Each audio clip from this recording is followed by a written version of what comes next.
Oh, welcome into the Russ Joy Show. I'm Russ Joy. Figured that out because you're smart. It's also the name of the show. We've upgraded a few things around here in case you couldn't tell. We're working on things. I keep telling you, we're going to keep making the show. We're going to make it bigger and better and greater than it's ever been before. Welcome into the show. So much to get to today and such little time to do it. Or is there? I have not been in contact with my dear friends Anthony and Bob about Phightin Words this morning. I have them scheduled for 9:30, so we're going to try to wrap the show by then so we can lead right in and they can kind of walk you through some of the chaos and the pain that is, in fact, rooting for the Philadelphia Phillies, who got absolutely dog-walked in St. Louis this weekend. Absolutely brutal stuff. We're going to get there. And you know, how much does Dave Dombrowski have to answer for? It'll be interesting. The media, my friends, they're interesting people. A lot of those media folks around the Phillies are very interesting human beings. Some of them are very good, some of them not so much. I'm wondering at what point are some of those media people going to hold the front office accountable for what was, in fairness, a very foreseeable outcome. And that outcome is that the bullpen was going to be a bigger issue than we wanted it to be. Now, let me raise this up a second. There we go. All right, now we're better. Thank goodness. But yeah, there's a lot to get to on the Phillies, and there's stuff to get to with the Flyers as well. Most notably, if you've been keeping up with the team, you'll know that they picked up 3 out of 4 points this weekend. They won a game on Saturday that I certainly did not want to see them win, just from the standpoint of we all know where the draft picks are at. We all know what's on the line. We all know about the possibility of dropping 2 spots if you get jumped twice in the draft lottery. This isn't complicated. And yet there are some people who seem to really struggle with it.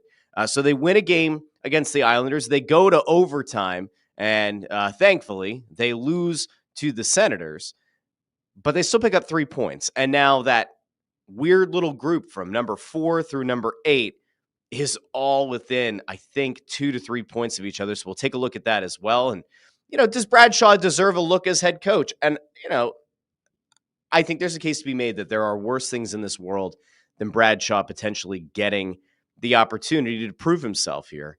Not just now, but over the course of, I don't know, the next 2 games. Let's see how it plays out. Not saying it's ideal. Winning these games at the end of the season is essentially meaningless, but there might be a little bit to it. So we'll talk about that as well. The Masters was an absolutely insane showing on Sunday. My kids, for whatever reason, they had this, I don't know what it was, but they were locked in on the Masters in a way that I don't think my kids have ever been locked in on golf. My oldest was cheering for Rory McIlroy. I like cheering for chaos. There was a guy that I was kind of cheering for going into the day, but I'm going to go a little bit Trumpy in here and say his name is Bryson DeChambeau. He fell apart, didn't he?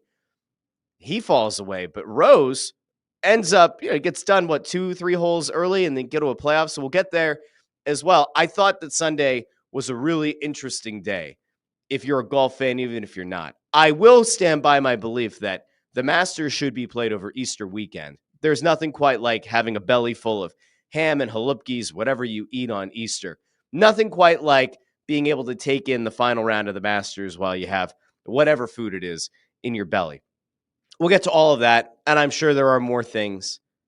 The Sixers look like they're going to run it back with Daryl Morey. So, fuck me on a Monday. Let's go out to the comments first, and then we're going to get into everything that's on the docket for today, okay? Let's go out. Chris Freed first says, waiting in line for a real ID. What a way to start a Monday of a work week. I've been getting the messages and getting the emails about the real ID. And I have to travel. In May, I'm going down to Florida for a conference for work. And so I was like, all right, well, I guess I need to get a real ID. I don't think I have much of a choice. And then I remembered that I have a passport, so I guess that'll suffice. But I feel like I probably should just get a real ID because I don't want to lose my passport on a trip to Florida. That'd be bad, very bad. So I don't know. Everybody let me know. Is Chris the only one so far in the comments on YouTube, Facebook, and X who's actually gone through the process of getting the real ID? I've heard it's an absolutely horrible process and that the centers are just overwhelmed with people that are actively in need of getting the real ID so they can travel. So interesting. Greg Bondarenko's here with a good morning, all. Oh, Chris also elaborates. Dude behind me is cursing in English and a foreign language. Russ, you have some competition for content creation this morning. Chris, let me know what. I'd love to know what language it is. What's he yelling? Joe Papel, who I saw over the weekend at the Flyers game, says, "Good morning, everyone." Joe, I got the message about the coffee from out in Hawaii. I might have to check it out. Not going to let my wife know how much that coffee is, but there's like a decent enough chance that I'm gonna pull the trigger on buying a bag and see how it is. Josh Gaynor says, golf wasn't something I thought I'd see Russ cover on the show. Bummed. Is it Hovland? Listen, I'm never going to try to sell myself as being a massive golf fan. Choked away his good start. The variance that existed on Sunday and the ups and downs of Sunday and watching the standings, virtually every hole change in the top like 8 or so. That to me is, I think, what made it the most exciting. And that's probably why my kids were so locked in on it. But again, we'll get there in a little bit. Sean C. says, once I saw Morey's own comments declaring himself safe, I knew I was going to be ready for the impending Russ rant. Says also, Bruins and Flyers are locked in one of those real stiff, I don't want it, you take it tug of wars. Yeah, it's bad. We're going to take a look at that as well. Hexram over on YouTube says, hi, Russ. Good morning. Good morning, Hexram. How are you doing? Allison with a yo. Yo, Allison. How you doing? Brian over on X says, no to Shaw. Beating backup goalies when teams are out of it or nothing to play for is meaningless. We're going to break that down because I don't exactly think it's a totally fair assessment, but I'll address it. Andrew Fawcett with a morning all. Chris Fried says Flyers may be hurting their long-term chances, but at least they have self-respect. Notes that the Phillies are 3 bats short from being a true contender. Forget the pen. It's the bats that will bring their doom. I feel like we had this conversation all throughout the offseason, did we not? I seem to remember that. Allison asks, is this a new look for the mic? So here's your real behind-the-scenes look at this show, right? I tinker a lot with stuff. Had the new intro video. When the show's over, you'll see there's a new outro video. But this has been over there, and so it has to shoot up between the bobbleheads and like over this thing, but I have to move a screen in order for any of it to work. And when I have meetings during the day, there's no built-in mic on the computer that I use. So I have to like move one of my secondary monitors just to get the mic in place for meetings. And if it's over here, I can come across. Now, I might end up tinkering with moving everything over a little bit because I don't like how much of this is in the shot, but like whatever. We'll figure it out. Live, laugh, love. Anyway, if it's distracting, let me know. CMZ says they, meaning the Flyers, lose when they're in the race and win when they're trying to tank. It's irritating. Landros 2 says, don't worry, Ant assured us all the Flyers would lose games down the stretch. Yeah, I seem to remember him saying they're going to lose more than they win. And when I called him on it Saturday, he's like, well, it kept moving the goalposts. I'm like, well, they've won even more recently. It's not going the way that I think the organization thought it would. Brian Knowlton over on YouTube says, call me crazy. And I know the idea is for them to lose to increase their odds, but yesterday's game was winnable. Yeah, I mean, it was. Given how they've played, especially of late, correct. But do you want it to be winnable? That's the issue. Sean C says, hopefully Chicago beats Montreal tonight, so Columbus will still be alive for a playoff spot tomorrow. That'd be great because you want to be facing teams that have a potential, even if it's a minimal chance of making the playoffs. You still want to have those teams feeling like they have something to play for. If you're a Flyers fan who wants to see them, take 1 or 2 on the chin and then potentially land in a better spot. Brian says Bryson shit the bed big time. He did. Deshambles. It was weird too because coming out of Saturday, like there was the quote going around of Rory saying that. Hold on, we're gonna flip over here. This is becoming an issue on this show. Is that camera crapping out? I don't know what's going on over there. It's why, I think I'm going to have to hire a producer on the show. No, I'm not. I refuse. I won't do it. But I'll fix it while this is going on in the background. Anyway, on Saturday, you had the Rory McIlroy comments and you had the Bryson DeChambeau comments. And Rory said he was going to put himself in his own little world and then noted the fact that like his goal, his idea was going to be Rory said, I'm going to go in my own world. Bryson said, like, I embrace the challenge. I embrace going head to head. So you kind of make of that what you will. And it was tricky because I think on Saturday, hearing those comments, you go, Rory's probably screwed. Bryson's in better shape. And yet, when Sunday rolled around, Rory just looked like the much more composed competitor. And again, like based on those comments from Saturday, I certainly didn't think that was going to be the case. And yet, that's why they play the games. That's why you see these guys go out and get into it and go head to head. And ultimately, listen, I think that Bryson might be a more, well, I've always thought could be a higher end golfer, maybe has a more clutch gene, but it's hard to argue that what we saw on Sunday supports that because he fell apart and Rory was on it. Rory was on his game in a way that, like, again, I'm a casual golf viewer, but he certainly looked every bit the part of the guy that many believed was going to be the heir apparent to Tiger Woods. And so now we switch back over here. Now we're good. I fixed it, I think. Anyway, we'll go back out real quick. Jamie says, I'm not even a golf fan, and that round of golf is some of the most compelling television I've seen recently. I think it's also a byproduct of the fact that the Philly teams have just been so dog shit. I mean, it's one thing when you have the Flyers are bad. We knew they'd be bad. The Sixers are significantly worse than anybody could have even, like, worst case scenario forecasted at the beginning of the season. And the Phillies bats just absolutely falling apart has kind of led you to a point where it's like you want to see anything positive in sports. And so we're finally getting there, kind of. Maybe. I mean, the Masters was it.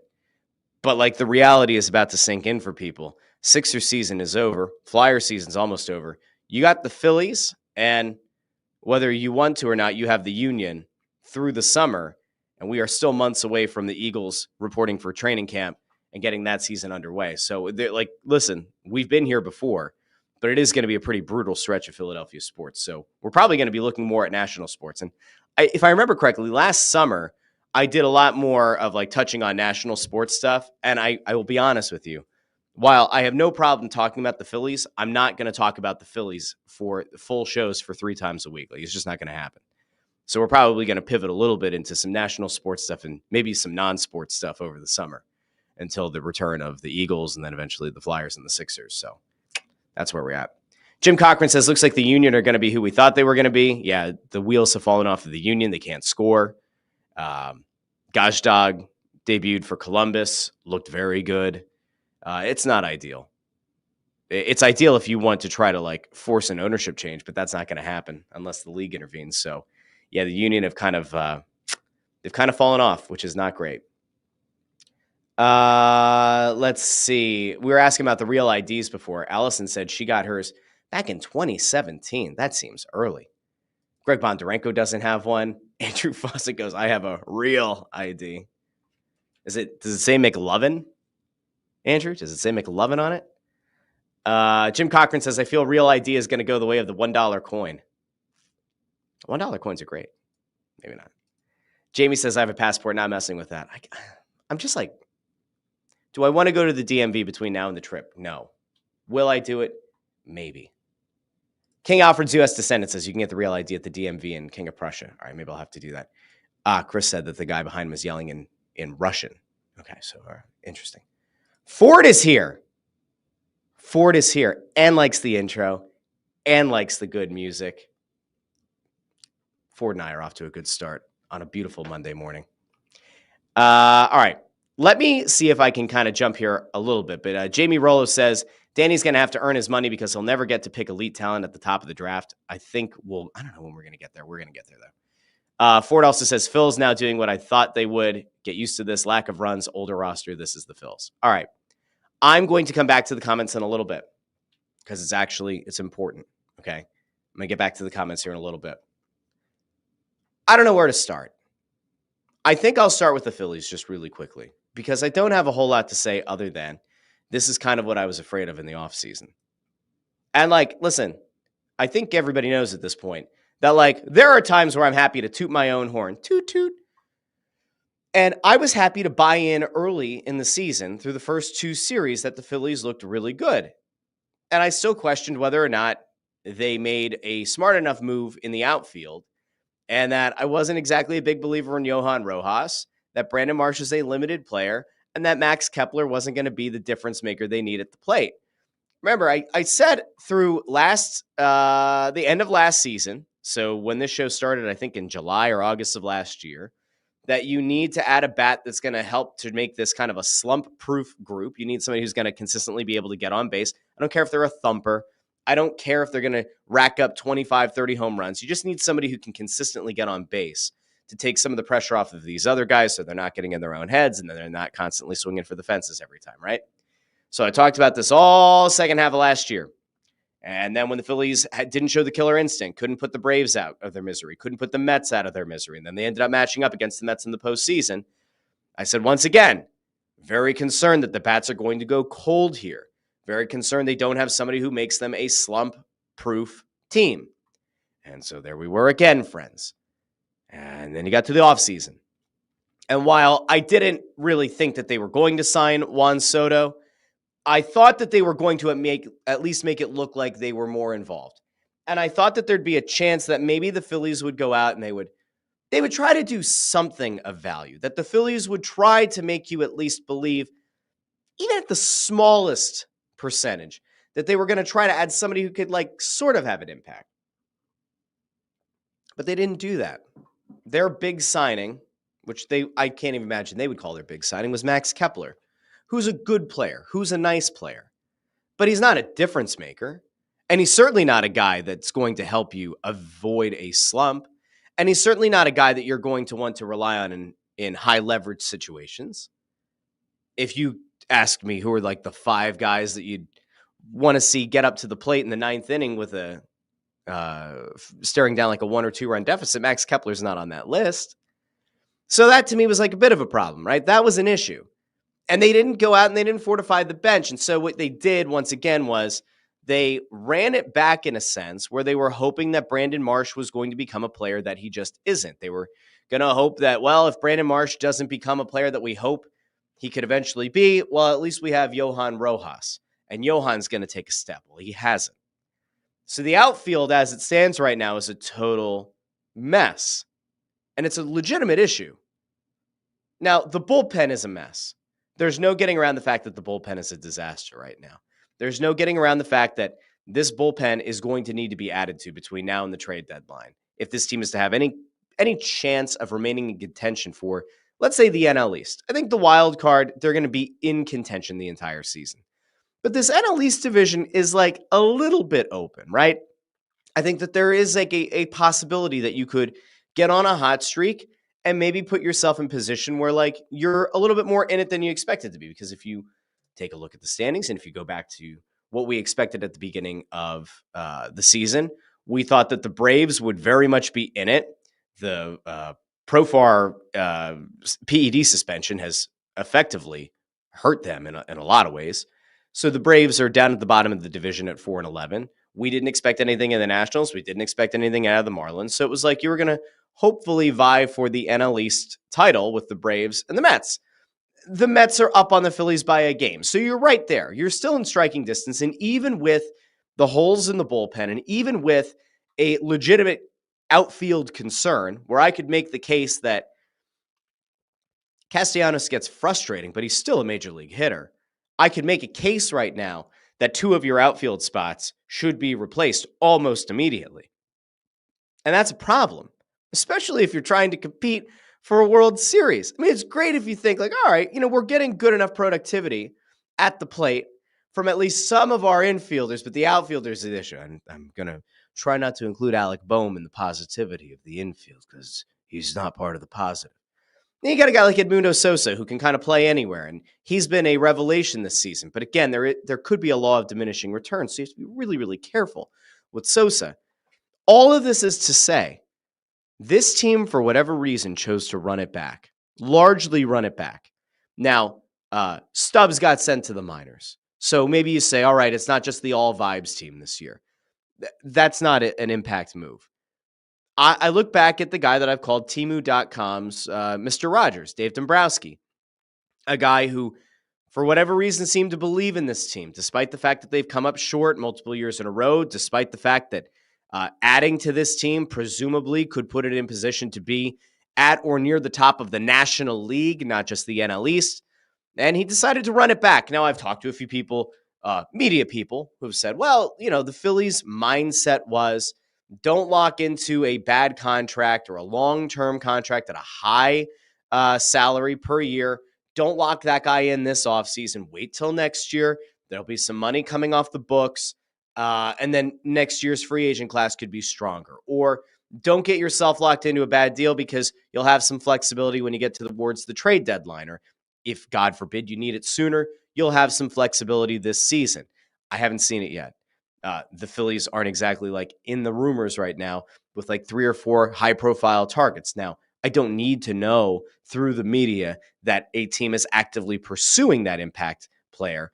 And in fairness, a lot of times, if a trade is made now, the word doesn't get out. It just kind of happens. You get closer to the deadline and then the names start flying. But this Phillies team desperately needs another hitter in a big, big way. And it just feels like Dombrowski misevaluated this season and this roster, and he got himself kind of stuck in a quagmire because now it's too late in some ways for them to rectify this because there are a lot of teams, obviously, that are going to believe that they could potentially be playoff contenders or that they have a chance. So now you're not going to have a team that's going to want to trade an impact outfielder, corner outfielder. Can you find a center fielder that's an upgrade on the market? I don't know who's going to be willing to make that deal right now. And the cost is possibly going to be even higher than it would have been at the trade deadline last year because now everybody knows, all right, the Phillies are where they are. They see an opportunity. They see a potential to do something in the NL East. Why am I going to send them an impact player and not get an impact return? That's where they're at. And I think the Phillies really did misevaluate this. Chris Fried says Dave is stuck with the sins, terrible drafts, player development from the previous GM regime. And there might be some truth to that, but what's the thing that we said about Dave Dombrowski when he got hired here? Dombrowski had a history of being a guy who guts the farm system, makes deals, signs guys, and ultimately pushes you over the hump to win a World Series. Now, in fairness, a lot of times when he leaves a club, their farm system is left in tatters, but you kind of are willing to trade off because you won a World Series. Now, maybe he's taking a more conservative approach, or maybe John Middleton or somebody within ownership is saying, hold on, sport, like, give it a second. We can't end up in that situation again. We've already put out copious amounts of cash for the likes of Schwarber, Castellanos, Real Muto, and Harper as well. And in the case of Real Muto, they've also dealt away prospects. So, like, maybe somebody at a higher level said, you're not able to just burn the whole thing down. No, you're not allowed to trade Andrew Painter unless you're getting a bona fide multi-time all-star stud back. I don't know. But to me, it is a concern that, like, all of a sudden, Dave Dombrowski apparently seems to be like macro view guy. And now he cares about the farm system where, like, making an impact move last year maybe helps you get to a World Series. Making an impact move this past offseason maybe helps you get off to an even stronger start, get out to a running lead in the NL East. Maybe you never look back this year. Hard to say, still early. They've only played 15 games. I'm not about to like light myself on fire and stand outside of Citizens Bank Park, but there are concerns. I think it's okay to be concerned. That's where I'm at with the Phillies. Sean C. over here says, it's like the Phillies run a script, 2 quick outs to start their half of the inning. The next 2 batters find a way to get in, and then there's a chance, and then there is a 20-80 chance they bring those runners home. I mean, listen, how many times have we seen late in games? I'm trying to think, what game was it that pissed me off the most? I tweeted out about it where it was like, oh, Turner got on base with no outs. How many pitches are the next 3 hitters going to see? And it went 3-2-1 to end the game. It was the one where Bohm slammed the bat down. This lineup has the potential to mash and to be incredible and to be everything it looked like it was going to be early in the season. And then this lineup also has the ability to drive you absolutely crazy because there's no reason whatsoever that this Phillies team should have gone to St. Louis and scored a grand total of 4 runs in 3 games. And oh, by the way, all 4 of those runs came in the same game. They all came on Saturday. I'm sorry, that doesn't get it done. Getting shut out twice in St. Louis doesn't get it done. Now, I can understand the frustration, by the way. Like, if you're looking at it and you go, from an ownership perspective, if you're like, why am I going to shell out even more money? Paying all this money to Castellanos, Real Muto, to Harper, to Schwarber, getting hit with the idea of potentially trying to sign Schwarber to an extension. Why am I going to keep shelling out all this money if those big money bats, some of them, are also ones that go quiet. And I didn't even mention Trey Turner, but he's making a lot of money, and Turner's been very up and down. It's a mess. But that's the beauty of baseball, 162-game season. We're not going to get too high. We're not going to get too low. Phillies are back at Citizens Bank Park starting tonight. They begin a series against the San Francisco Giants. It's a 4-game set. Then they welcome the Marlins to town before they go up to Citi Field to take on the Mets. So these next 3 series are going to be really interesting. What does this team look like in a 4-game set against the Giants? Are they able to put the Marlins down in that next one? And then when you're going head-to-head with the Mets, we'll see where they're at in the standings entering tonight's game. 1 game behind the Mets. Do you stay close? Do you jump ahead of the Mets? Do you fall further back? How much importance does that Mets series have relative to like where the standings are at that point? It'll be interesting. A lot to take a look at. All right. Adam Glickus says, you did say that when I said the Phillies were set, your answer stands true. That's why I trust you. I appreciate that. Thank you, Adam. Thank you. Okay. I'm done on the Phils. Phightin Words will be doing an episode later today. I believe at 9:30. That's what I told them. We'll see if it happens or not. But I do believe that that's a thing that's going to happen. So, all right. So we're good there. Let's keep going. So that's the Phils. We love the Phillies. Do we love the Flyers? Do we love the Flyers? And do we love what the Flyers are doing? I mentioned at the top of the show, 3 points out of a potential 4 over the weekend. A huge win on Saturday. A huge win. Bobby Brink with the shootout winner. And then the next day, they take on Ottawa. And that game goes to overtime. And they do lose that game. But what are we doing? Adam Glickus over here says, in all caps, I love my Flyers. I got to be honest. The Flyers are a little bit irritating right now. And it's pretty much for the reasons that you would expect. But like, I have a really hard time with this. And everybody knows where I'm at. I've been here for a long time. The Flyers aren't going to be able to get themselves elite talent if they're picking at number 9. Or if they have the 9th best odds and then they get jumped by 2 teams and now they're picking at 11. See, there's this thing that I just feel like I need to do like an evergreen clip from this show. Like at some point, I feel like I just need to have a clip that can clearly and succinctly explain to some people who are just, I don't know, too dumb. I'm starting to think that it's just dumb, are too dumb to understand why people want to see the Flyers finish with better odds of getting the number 1 overall pick, which is to say, finish with a higher draft position. It's not about winning the number 1 overall pick. Because there's nobody right now in this draft, as I stand here on Monday, April 14th, the year of our Lord 2025, that says there is a generational talent in this draft. There's not. As of right now, what all the pundits say, what all the scouts say, there is no Connor McDavid. There is no Sidney Crosby. There is no Alex Ovechkin. There is no, if you want to consider, Connor Bedard in this draft. There's not an Austin Matthews in this draft.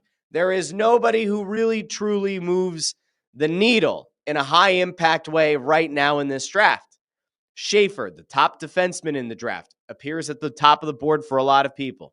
Then you have any combination of centers and a couple of wings at the top over the next like 4 or 5 picks. And they could all be good. And on Saturday on the Press Row Show, we had Adam Kimmelman on from NHL.com, and he talked about, McQueen is going to be the guy who's like the ultimate boomer bust. There is a reason to believe that at his size, 6'4", 6'5", playing center, if he's healthy, if he gets a good health status update, that he could be the steal of the draft. But if those injury concerns are real and if those issues persist, he's an ultimate bust. That is a risk that a team is going to have to take on. I find myself in the same place that I always have. You want to essentially hedge against the worst case scenario. And the worst case scenario is that in the draft lottery, 2 teams jump ahead of you. That's it. I don't care about the difference in percentages for where you can finish. If you're at number 4 versus number 6, it doesn't matter. It is a negligible difference in the NHL in terms of getting that number 1 overall pick. I'm going to bring up the Tankathon site just to illustrate the point because, again, I feel like so many people, for whatever reason, they just really struggle. And there's a certain demo, I would say, of people that just don't seem to get it. And they're also the ones who are thrilled that the Flyers are winning games here late in the season because it's good to teach the guys how to win. Okay. So this is the simple version of this, okay? The reason that people like me would like to see the Flyers finish higher in the draft lottery isn't for the number 1 overall pick. If they get it, great. If they don't, that's fine too. It's not about the percentages, because take a goosey gander at the percentages, right? The Flyers right now wake up on April 14th with the 6th best odds of getting the number 1 overall pick, but that's not what counts. It's a 7.5% chance of winning. You move up to number 5 at where Seattle's at right now, it's an 8.5. You move up to number 4 where Boston is, it's a 9.5% chance. Any of those teams could potentially get to number 4, my friends, okay? Number 7, where Buffalo is right now, 6.5% chance. These teams are all clumped together. Philly could just as easily finish at that number 4 spot as they could all the way down at like 7 or even potentially 8, okay? Worst case scenario for the Flyers is they win their last 2 games and they finish at number 9. It's not about the percentage of getting the number 1 overall pick. It's about what happens if you finish at number 6 and you get jumped by Buffalo and Pittsburgh, who take number 1 and number 2. Now your team number 8 in what many consider to be a 5 or 6 player draft. That's the problem. And for some reason, there are a lot of thick-headed Flyers fans who I think just have some version of Stockholm syndrome, who are just like, no, it's okay. You can't tell teams to lose. Nobody's telling them to. You can't tell players to lose. Nobody's telling them to. Well, you can't. It doesn't matter. They need to win. They need to win every game they can. They have to go out. Winning is good. Winning is good. Winning is good. The culture. And by the way, you have a low chance of winning the number 1 overall pick anyway. You have such a low chance anyway. 8.5% chance. You finish at number 4. It's only 9.5% chance of winning the draft lottery. Winning the number 1 overall pick. Why do you want these guys to lose for a 9.5% chance of winning the number 1 overall pick? Because it's not about the number 1 overall pick, dumbass. It's about making sure that you finish in that top 6, preferably the top 4 or 5. And if you finish at number 4, the worst case scenario where you get jumped by 2 teams takes you down to number 6 in a 6-player draft. That's why people want to see the Flyers lose. That's why people want to see the Flyers end up at that number 4 spot. It's not about, we're going to go from a 7.5% chance of winning the lottery to a 9.5% chance. It's a 3% difference. We don't care. I don't care. But I would much rather be in a position where you can draft one of those top players. Now, listen, McQueen might end up being the steal of the draft, as I just mentioned. Big body, plays a premium position. And if he's healthy, maybe he becomes your karmic payback, your karmic justice for Nolan Patrick's career going sideways because of concussions. It'd be swell. But maybe not. I don't know if I'd want to take that risk. But I also don't want to see the Flyers reach for a pick at number 6 or at number 7. So again, I'd like them to finish higher so they can be in the mix and have their choice of a few different players and maybe get the best guy on the board and get a guy who maybe isn't ready to contribute immediately next season, but is maybe only a year away instead of like 4 years away. And I don't think that's asking a lot. I don't think that's a crazy position to take. Now, if you talk to people on Facebook or on Twitter, there are some people who seem to think that that's a psychotic take because some people are just simpletons. But it's really not that complicated. At least I don't think it's that complicated. Now, I'll go over to the comments here and see really quickly. How are we feeling over in the comments about where the Flyers are and about their chance of winning and losing and whether it's good or not? Landros 2 says, thick-headed. It starts at management level year after year after year. Listen, I think you could make a case that upper management waited too long to trade Frost and Farabee, and that they could have done that last offseason, had a couple of kids playing in their spot, or had a couple of bottom-feeding players, bottom 6 or bottom 9 forwards or whatever, bottom 6 forwards that are going to rotate between the third and fourth line.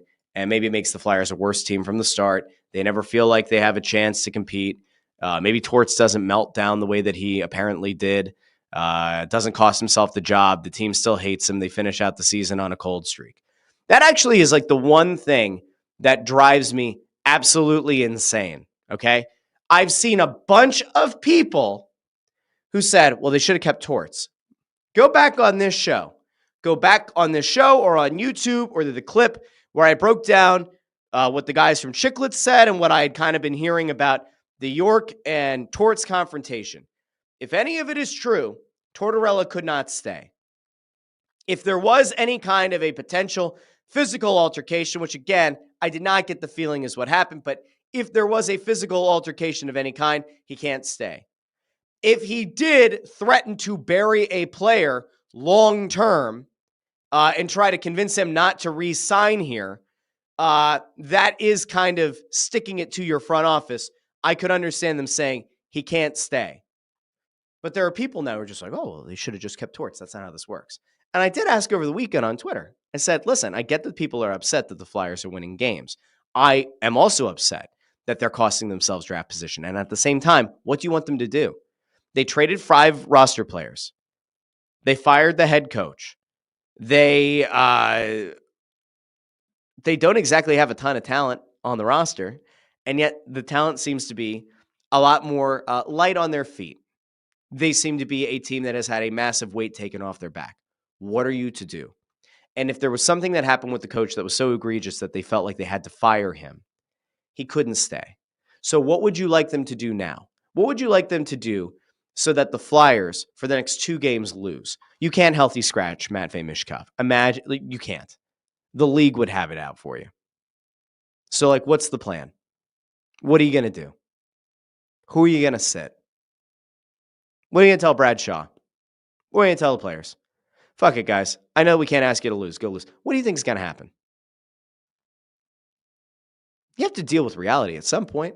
And again, I would love to see the Flyers finish number 4, have a chance to get to number 1 or number 2, or remain at number 4, or at worst, fall to number 6.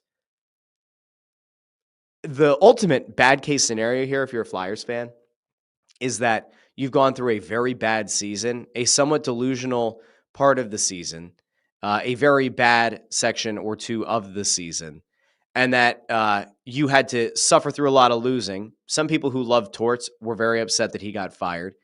And then you saw your team rebound and start to play really well at the end of the season. All of that and all of those torn emotions could ultimately result to you falling out of that top 6 and no longer getting what's considered one of the higher echelon players in the draft, albeit not a franchise cornerstone. It's kind of a mess. That would be a pretty shitty end of the season. I'm going to go over here really quick. There's a bunch of comments about the Flyers. I'm going to try to get to as many as I can, really, but I'm going to try to go through them pretty fast. King Alfred's U.S. Descendant says, Flyers, we do not tank. Also the Flyers, 50-year cup drought. Coincidence? You decide. It's true. Sean C. says, good thing is the Flyers are far and away the winners in the tanking tiebreakers, way ahead in least amount of ROW and even RW. If they were going to win, at least it was a shootout win. Yeah, I guess. Ford checks and says, Sixers are done for years. Nurse, Morey, old-ass Embiid, they're cooked. Maxie McCain won't save this mess. I'll get back to you in a second, Ford. Sean C. says, silver lining, because I legit crash out every time they win a game. I don't know what the silver lining... Oh, the silver lining is that they are ahead on some of the tiebreakers. Greg Bondarenko says they will settle for the number 6 pick.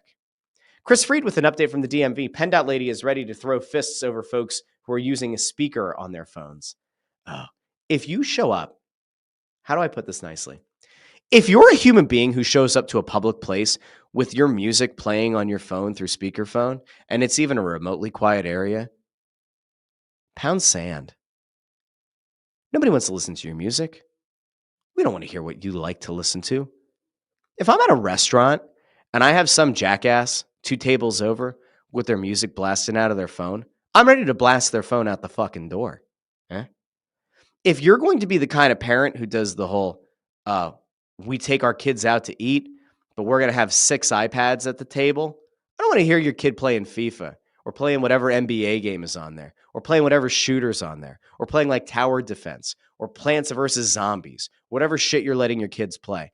I don't want to listen to it. All right? That's not a hot take. That's a what the hell is wrong with humanity take. Okay? It's very simple. Have a little bit of common courtesy.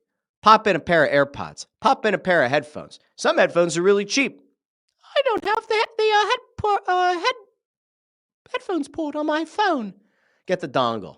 Go find a Chinese-made dongle on Amazon. Buy that. Shove it in your phone. Shove the headphones in. Listen to it yourself. We don't need to hear it. The only people who should be doing that are like people with mixtapes. And I still don't want to hear your shit. Connor Allen says, FaceTime without headphones in public is crazy. I hate it. I fucking hate it. I'm going to get worked up. I don't want to get worked up this morning. I've been very calm, very cool, very collected. I really hate the iPads at restaurants. I do. I hate it. I do. I hate going to a restaurant, looking over at a 4-year-old or a 3-year-old, and they've got an iPhone or they have an iPad at the table. Okay? Oh, what about sensory deprivation? Or what about sensory issues? What about kids with autism? Fine. Kids with special needs, by all means, parent how you have to parent. I still don't want to have to hear the game that's being played or the show that's being watched. Now, special needs notwithstanding, you just don't want to deal with your 4-year-old when you're sitting at a restaurant where people are trying to have a nice dinner. Sorry. That's part of what you signed up for as a parent. You kind of have to parent. I'll tell you one thing. You run into me and my family at a restaurant or whatever, you're going to see our kids figuring out different ways to play games at the table. You know what one of our favorites is? You go out to a nice breakfast. They give you the little thing that has all the little creamers and all the little butters. Our kids like to have competitions who can build the pyramid the fastest. They figure out ways to be creative. You know why? Because it's good for their brains. You know it's not good for their brains? Sitting out in public and thinking it's okay to stare at the 15th episode of Bluey for the 45th time this week. Just say it. Now, if that offends any of you, if any of you are truly triggered by the fact that I'm calling out some of the parenting techniques, sorry. I just hope that you don't end up sitting next to me at a restaurant. Now, will I ever say anything? No. We were at one of our favorite places a few weeks ago, an Italian place. It's kind of loud. Restaurant would be kind of it is and it isn't. It's not like a sit-down restaurant, but they have a lot of tables. And it's a great place to go on like a game day to go get some stuff. It's an amazing place. I don't want to say where it is because I'm criticizing patrons from that place, but not the management or the place itself. Okay, very important distinction. And there was this family. It was like 12 people. And they had 3 or 4 iPads for different age kids. And they're playing like some kind of basketball game on these iPads. And the volume is turned all the way up, right? Now, there are a lot of people in this part of the restaurant. They're all just like eating. They're all having a good time. TV's up, like games are on, whatever. And I think there was music playing, or maybe it was the audio of like a Phillies game or something, right? So like, you're not going there to like have a quiet, sit down, candlelit meal. But these people have their iPads all the way up, turned all the way up. And I'm like, what the fuck? Like, what are we doing? And then the kids are like loudly cheering when they make a shot. I'm like, what are we doing? Guys, seriously, what are we doing? Can we just try just a little bit of parenting? Just a little bit. Just a little bit. Just a wee bit. Okay? Parenting's hard. I get it. I get it. But like, let's just try. Let's try a little bit. Just a little bit. Connor Allen says kids are cooked now because of parents. Allison L. agrees. Says teach your kid to be patient and play their own games and color the children's menu. Or if your kids are like getting a little bit too old for coloring the kids' menu, have them like draw something on the back. Have them come up with tic-tac-toe. Have them do with stuff. Like just because there is technology, this is like the thing. Just because you can doesn't mean you should. Just because you can hand them your phone doesn't mean you should. Let them figure out a way to get over being bored. They're going to be better kids. They're going to be better students for it. I don't miss teaching. And a big reason I don't miss it, I mean, there are many reasons, but one of the reasons I don't miss it is because it was a constant state of glowing in the face, and you couldn't take the phones. They eventually like tried to institute, like everybody puts their phone in a slot on a thing on the door when they came in. That would die like within 2 years of every school year. I used to say GCS, glowing crotch syndrome. I would always call that out in class because you'd have a kid who think they were really crafty. They'd have their phone on their lap, like scrolling through Instagram or whatever the hell they were doing. And I'd say, oh, you got GCS today. Uh-huh. GCS, glowing crotch syndrome. You okay? Do you need to go to the nurse? Oh, what do you mean? Your phone's on your lap. Go put it in the slot. Like, what are we doing? All right, I'm done. Just getting angry. I don't want to get angry. Jim Cochran has twins. Says, we didn't take them to a restaurant until they were 3 because we didn't want them causing chaos for others. Now, here's the inverse, right? You should never feel bad for taking your kids to a restaurant. And if you are trying your best and somebody gives you a hard time because you're trying, that's on those other people. That's not on you. If you're a parent and you have a 2-year-old and your 2-year-old is loud, is it ideal? No. Should you maybe be taking them to like a very quiet candlelit restaurant if they are that crazy and reckless? No. Can you take them to a pizza place? Can you take them to a place that's not going to be the quietest? Can you take them to a sports bar? Yes. And if people see that you're trying to parent and a little kid's a little kid, they should be kind to you. They should have a little bit of grace in their hearts. And if they don't, fuck those people. Okay. Here we go. Landros calls this the off the rails segment. Yeah, we've gone there. Jamie Rolla says family time at a restaurant means no electronics for anyone. I agree. I've actually, when we had 1 kid or 2, my phone would like end up somewhere near me or like on the table. I wouldn't like sit there actively on my phone during dinner, but like especially more recently, 3 kids, 4 kids, you just don't have the time to look at your phone when you're trying to wrangle 4 small humans. But they see that. Your kids see that. They see the choices that you make as a parent. And if you're buried in your phone, then those kids are going to think that that's okay. So then they're going to want to be buried in a phone. It's not complicated. Not at all. Greg Bondarenko says kids today are way too addicted to electronics, whether it's iPhones, iPads, or even the Nintendo Switch. Well, the Switch is a lot of fun. In fairness, the Switch is a lot of fun. Jim says the best parents are parents that let their kids run around other tables. I know you don't mean that those are the best parents. Those, yes, that's where you drop kick a kid. Not actually, but maybe, but definitely not. Connor Allen says the Chromebooks in schools make it even worse. Learn pencil and paper, buddy. Yes, that's correct. All right, let's see. All right, I don't even remember what we were talking about. I don't remember how we got there. Oh, we were talking about the Flyers and about the tank. Okay, let's just go and spin the wheel because there's no getting back on the Flyers after this. None. There's just no possible way to get there. All right, let's go back out to Tankathon. We're going to spin it one time. We're going to see where the Flyers end up. Fall to 7. So this illustrates my point. In a 6-player draft, if you finish with the 6th best odds and you get jumped by even one team, in this case, Columbus jumps 10 spots to number 3, that is a problem. You can't have that happen. That cannot happen. That should not work. Please don't do that. Please, hockey gods, don't do that to us. We can't handle it. Now, we were talking about tanking, and so really, really quickly, we're going to go over to the godforsaken basketball team. And I love some good basketball. But unfortunately, this season, once again, a post-Mark Zumoff Sixers team shit the bed again. And this year was next level bad, very bad.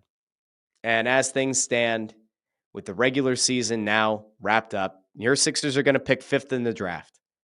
Now, the downside to the Sixers picking 5th in the draft is that it is by no means a guarantee they're going to get to keep that pick. Remember, it's a top 6 protected pick. This was the pick that the Sixers had to attach to Al Horford's contract to get Oklahoma City to take the Horford contract off their books years ago. And so now, if you're the Sixers, you damn well better hope that you end up somewhere in the top 6 and you get to keep this pick. We're going to sim it one time. Now, in fairness, some of the times that I've simmed this, the Sixers have lost this pick. We just had bad news on the Flyers pick with Tankathon. We'll see if it gets a little bit better here. Let's spin it. Sixers move up to number 3. I love that. That's a little bit of positivity. Thank you, Tankathon NBA, for giving us a little bit of happiness. Now, I'm going to take that happiness and I'm going to curb stomp it because we got bad news over the weekend. At least bad news if you're an actual fan. Bad news if you're a Sixers fan. Bad news if you're hoping that things are going to turn around next year. Daryl Morey seems to think he's coming back. Nick Nurse seems to think that he's coming back next year. And in a season where I have consistently pointed out the fact that this team needs to make a move. This team needs to move on from Daryl Morey, cut bait, thank him for Quentin Grimes, thank him for Jared McCain. You got to move. You got to move on. Bob Myers is out there. There's a previous relationship with Josh Harris. Get that deal done. Bring in a guy who's been the architect of a dynasty. Bring that guy in. And instead, we've essentially been told, oh, these guys are coming back. Not good. Not good at all. I'm going to go over to PHLY had the clip from the post game or from the press conference that Daryl Morey and Nick Nurse had, and tell me if you think this clip sounds like a guy who believes that he maybe had any kind of hand in how bad this was. Let's see if there's any accountability to be had from Daryl Morey about how this season went. Just as a quick reminder, the Sixers went 4-28 down the stretch since Daryl Morey argued that the team still had championship aspirations back in February. 4-28 since he said, no, we still think that we're a championship caliber team. Okay. Let's hear if Daryl Morey, did he take any blame for what happened with the Sixers? Let's go over to Daryl. How are we doing, Daryl? Ownership, myself, Coach Nurse, Joel, Paul, Tyrese, our whole roster, we expect more. We really feel for the fans who put their heart and soul into this team, and we know we've let you down. Obviously, biggest factor that was really hard for us to manage was injuries this year. We missed, you need your top horses in this league, and we missed 134 games to our. Yeah, look at Nick Nurse. Can we just take a real quick gander there? This dude looks like he'd rather be anywhere else. This dude looks defeated. This dude looks like he needs a margarita and a spot on the beach next to Paul George. He wore black to the Sixers' funeral. Like, Nick Nurse looks as checked out. I can't even blame him for how bad the season was.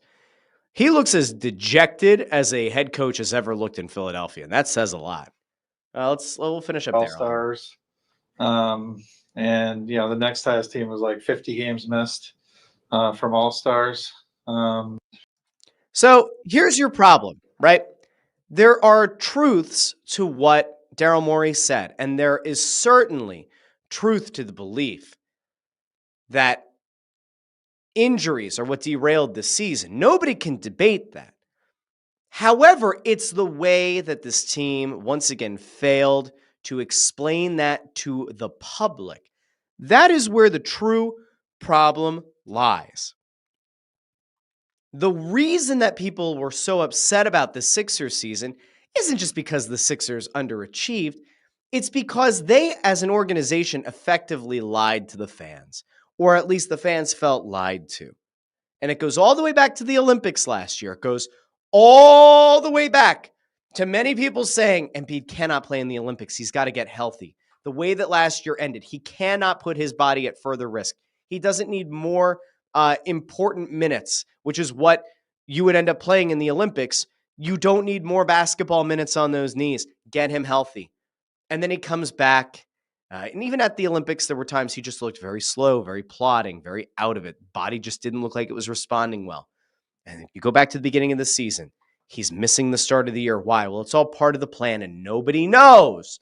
Nobody knows what the plan is. Nobody knows how long he's going to miss. How long have they known the plan was going to be for him to miss the start of the season? And then he gets back in and out of the lineup, and he's missing a lot of games. And he gets back in, and he misses a bunch of games. This organization wasn't transparent about what happened with Joel Embiid. You had Jared McCain tear his meniscus, out for the year. You had Tyrese Maxey sustain injuries, out. You had Paul George get hurt in preseason. Who could have seen that coming? Literally anybody who's ever looked at the history injury of Paul George. It was a high risk, high reward move. It did not work out. Could it work out next year? If Paul George is healthy, I still think he's a really good player. Do I think that the Sixers should probably explore the trade market? Yeah, I think it probably would be a smarter thing to do. Paul George in exit interviews, said that he plans on getting in touch with Tyrese Maxey and Joel Embiid in the offseason, trying to build this thing back up and make sure that what happened this year doesn't happen again. I will say that is commendable. There are going to be people who are going to look at that cynically. I think it's a really good sign. Do I think that next year Paul George should start the season on this roster? I don't know. I think that they should certainly explore that trade market. I don't think Daryl Morey should be the one to have the opportunity to explore that trade market. And yet that is what it appears is going to happen. I find it absolutely maddening. And it feels like we're just kind of get back on the merry-go-round again.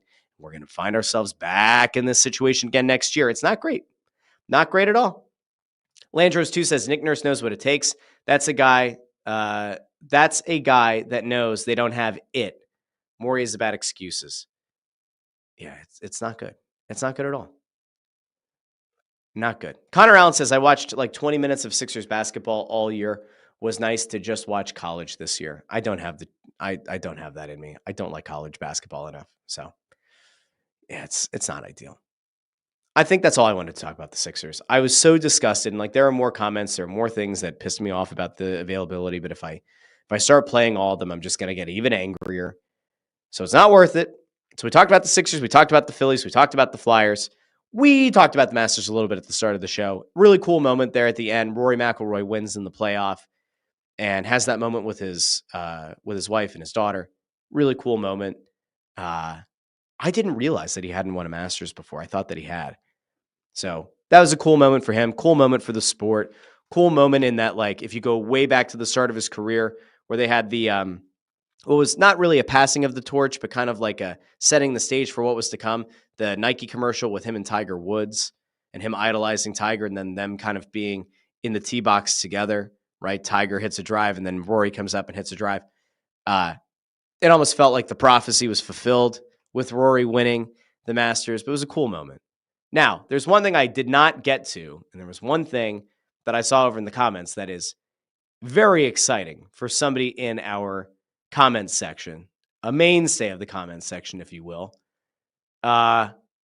Ford, who I was at travel tryouts with last week, says, Russ, my son made a travel squad. First tryout he's ever had for travel, and the boy made it. Good job, Ford Jr. The real question is, will Ford Jr. and Russ's kid play on the same team? Because if so, I don't know what we're going to do. I have no idea what that's going to look like. Not only am I going to spend every Monday, Wednesday, Friday morning with Ford in the comments of this show, but then that means that anywhere from 2 to 4 or 5 times per week, I will also see Ford at soccer practice if they're on the same team. Congrats to Ford Jr. That's very exciting. I don't know what this means for me and Ford, though. Oh, boy. Oh, boy. All right, that's going to end a marvelous Monday. We'll be back on a wonderful Wednesday, 8:30 a.m. I will tell you that the time on Wednesday and even on Friday might shift a little bit. I have kids home for the week.